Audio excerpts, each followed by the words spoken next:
Canadian consumer debt hit an all-time high of $2.32 trillion in the first quarter of 2023. This is absolutely mind-blowing and has me extremely worried that Canadians are going to go bankrupt with all the debt that we have taken on.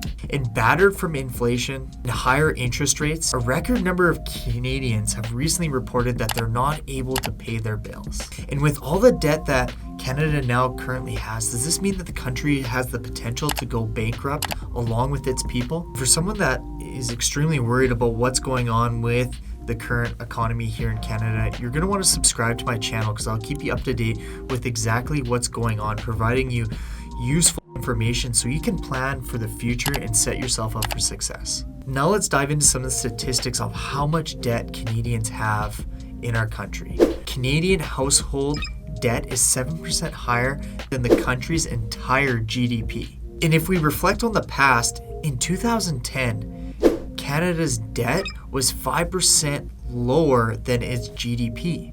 If we were to compare what US's debt to GDP is in 2010, it was sitting at a ratio of right about 100%.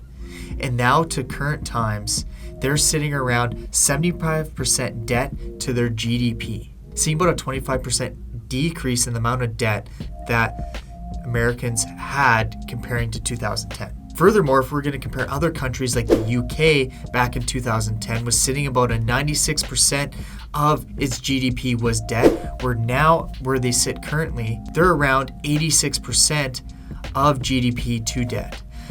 Now let's reflect at how Canada's performed over this time, where every other country was improving how much debt they have. Canada was one of the only countries in the G7 that their debt to GDP ratio did not improve from 2010. And we're currently sitting at 113% ratio from debt to GDP. Another absolutely mind-blowing and shocking stat on Canadians is Canadians' debt to household income. Right now, currently, it sits at 185%. This is totally shocking. What that means is that for every dollar that a Canadian makes, we spend $1.85 on debt.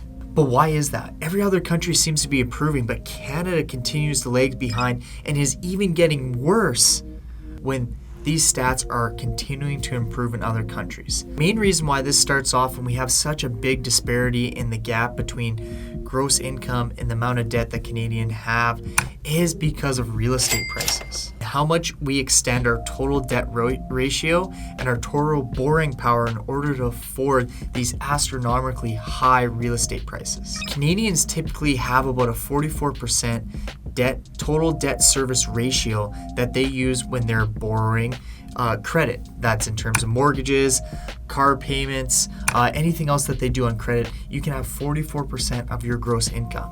Where in the US, the maximum limit that they typically allow is 30% of your total debt. We'd love to know what you guys think, what the Canadian government can do and actually implement to start improving Canadians' lives, start mitigating how much debt we take on.